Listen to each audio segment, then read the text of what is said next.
Morning. So last class we learned about sonnets. You guys took notes on the different types of sonnets and what sonnets were. So we're going to read one together, and then you'll just have a couple of questions to answer about the poem, and that's it for today.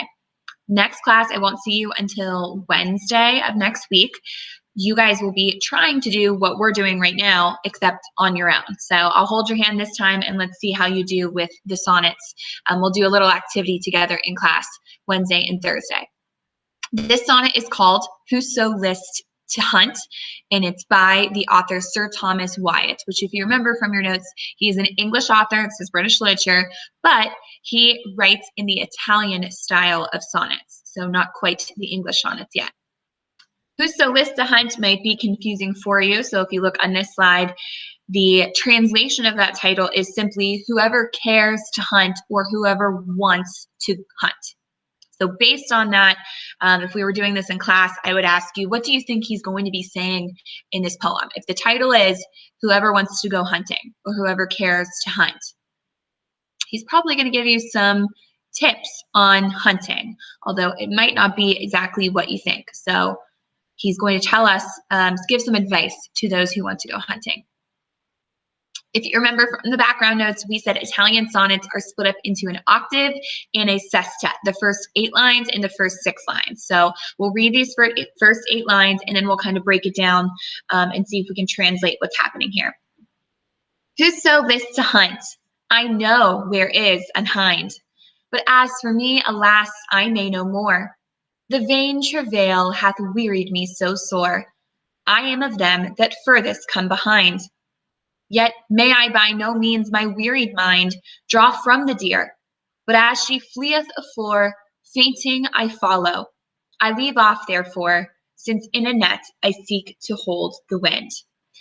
I know you're probably hearing all of those lines and saying, I have no stinking idea what is happening there, but if you take it a little bit of a time, you can figure out most of what's going on in these sonnets. So just to reiterate, this is an Italian sonnet. If we couldn't tell from the fact that we have an octave and a sestet, the rhyme scheme shows us that. A, B, B, A. Hind and behind rhyme, more and sore, and then they rhyme with these lines down here. But anyway, let's translate. Right from that very first line, whoso lists to hunt. We just said the title of this poem is Whoso Lists to Hunt, and that means whoever wants to hunt. Whoever wants to go hunting, I know where there's a hind, he says. So the speaker is talking to whoever's reading this, his audience, and he says, whoever wants to go hunting, I know where you can find a deer. But a hind is not just any deer, it is a female deer. If you ever want to go hunting, I know where you can find a female deer. Well, if we have any hunters in the audience, you know that you actually want the bucks, the guys with the antlers. That's who you're usually shooting for. So why do you think she must be female? Maybe because this poem isn't really about a deer. He's using a metaphor of hunting a deer to talk about a woman, which is what most of these sonnets are really about.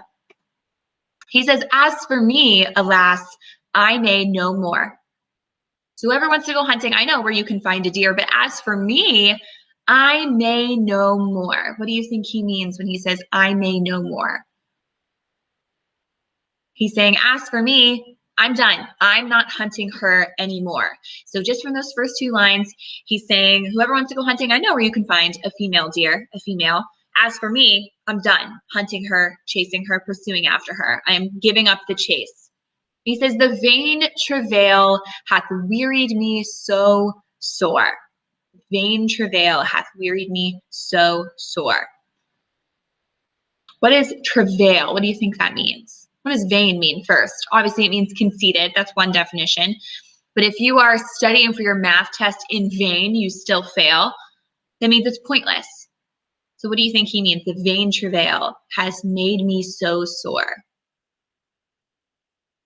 He's saying this pointless chase, I've been chasing this deer, this female deer, for so long, and it's exhausted me. I am mentally, emotionally, and physically exhausted. I am giving up the chase because I just can't do it anymore. He says, I am of them that furthest come behind. So we find out in this line that other hunters are hunting the deer. And in relation to them, where does the speaker fall? He says, I am of them that furthest come behind. So out of all these hunters that are pursuing this deer, all of these men that are chasing this woman, we find out that he's in last place, at least according to himself. He feels like he's furthest behind of all of these men that are pursuing this woman, but he's using this metaphor of comparing her to a deer.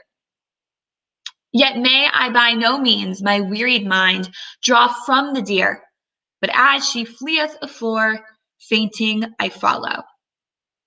So in those couple of lines, he's saying, I want to give up. I'm the furthest behind. It doesn't seem like I'm making any progress in getting this girl, hunting this deer. When I try to take my mind off of her, my wearied mind, my tired mind, every time I try to take it off the deer, she does something that just brings me right back. She fleeth afore. So this is my little deer leap.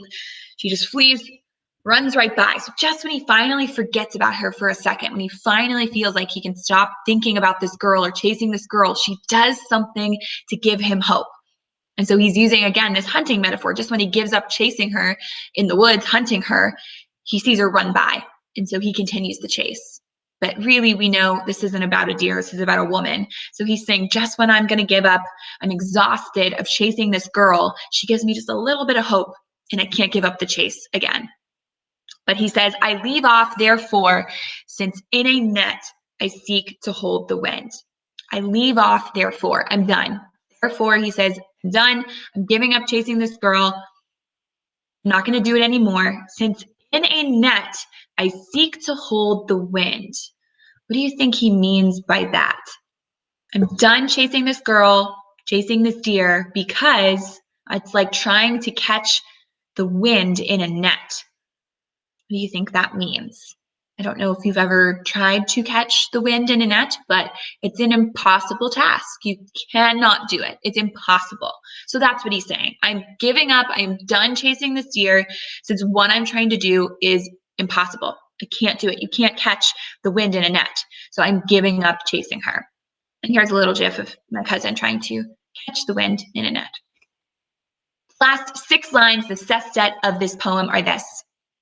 Who list her hunt. This is the title again. Whoever wants to hunt her, whoever cares to go after this deer, let me put you out of doubt. Let me ease your mind. As well as I may spend his time in vain, engraven with diamonds and letters plain, there is written her fair neck round about, Noli me tangere, for Caesar's I am, and wild for to hold, though I seem tame. So again, if we break this down, that very first line, we can pretty much translate exactly. Whoever wants to go hunting, let me ease your mind here. Let me put you out of doubt with what's going to happen. I'm giving you a warning. To anyone who wants to go after this particular deer, let me ease your mind.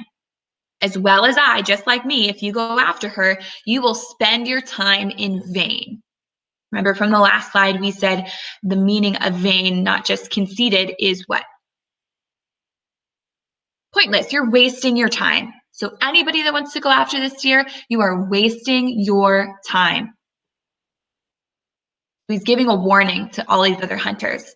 And then he says, engraven with diamonds and letters plain, there is written her fair neck round about. Around her neck, she's wearing like a diamond collar, this deer. So she's actually not a wild deer. She's wearing a collar. Somebody owns her. On this diamond collar, written in the words, is Noli me tangere, for Caesar's I am. And that first phrase translates to, don't touch me, for Caesar's I am. So we find out the deer is wearing a diamond collar that says, don't touch me, I belong to Caesar. Who could Caesar be? Well, every year I usually get one person that says the dressing. There is a Caesar dressing, yeah. Julius Caesar, they're obviously talking about the king, Julius Caesar, but this is England in many, many, many years after Julius Caesar was the king. So who do you think that they're talking about? Well, he's making a little joke here, a little stab at the King of England. And if you remember from the background notes we took last class, we talked about a King of England who was pretty well known for loving the ladies, for having multiple wives. So actually, if we use the history to kind of tie into this poem, we find out that this poem is really about the speaker is in love with someone that King Henry VIII is in love with. And based on the history and the time period, we know that Sir Thomas Wyatt, the guy who wrote this poem, he was in love with Anne Boleyn, who is Henry VIII's second wife. So he's saying, as much as he would love to be with her, it seems like all these men are in love with her. It's a pointless chase because she already belongs to the king. The king has already said that he wants her and wants to be with her. So she doesn't really have a choice. And wild for to hold, though I seem tame. That's what's also written on her collar. So although she seems tame, the deer is really wild, is what that question is asking you. It seems like somebody has captured her, but she doesn't want to be tied down by any of these men or any of these hunters. So he's saying pursuing her is pointless. You cannot get her. The king already has laid claim to her, and she doesn't really want to be caught anyway. So chasing after this girl is pointless. Here is Mrs. Cicela's excellent deer drawing. Looks exactly like a deer. I did this on a computer, so give me some credit here. But this is kind of an illustration of what he's talking about there. So there's the beautiful deer, and she's wearing this like diamond collar. And so on the collar are these words: Noli me tangere, don't touch me, I belong to Caesar.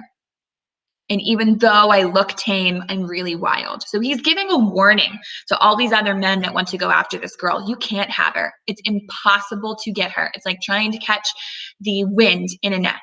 It's an impossible task. That's it. It's a whole entire sonnet. So I have for you on the Google Classroom some questions to answer. And so some of these that we would talk about cover those questions on that sheet. So you might see some repeat questions as long as you're paying attention to this video. Is this poem really about a deer? No, it is not actually about a deer. He's using this example of a man hunting a deer to talk about what? It is really about a man pursuing a woman. He wants to get this woman. He wants to be with her. That's what he's using this analogy of a man hunting a deer for. What is he saying about this woman? Well, he's saying that he seems like she's not interested. He's pursuing her, pursuing her, pursuing her. She doesn't want to be caught. She has a bunch of other guys coming after her. He's ready to give up is basically what he's saying here. And then at the end, we also find out what is he saying about this woman, that she's already been claimed by somebody else, the king in particular. Who is this woman? Remember who I said from the last slide? It is Anne Boleyn, we find out, based on history. So this is the woman in which Henry VIII had already taken an interest. He was already hoping to divorce his first wife to be with her. And we know that from history that this is really about her. Sir Thomas Wyatt had an interest in her. Last question asks you, what does it mean? What do you think we learn about the author, Sir Thomas Wyatt, based on the fact that he chooses to compare pursuing a woman to hunting a deer? He paints her as an animal for the hunt. What do you think that tells us about him as a person?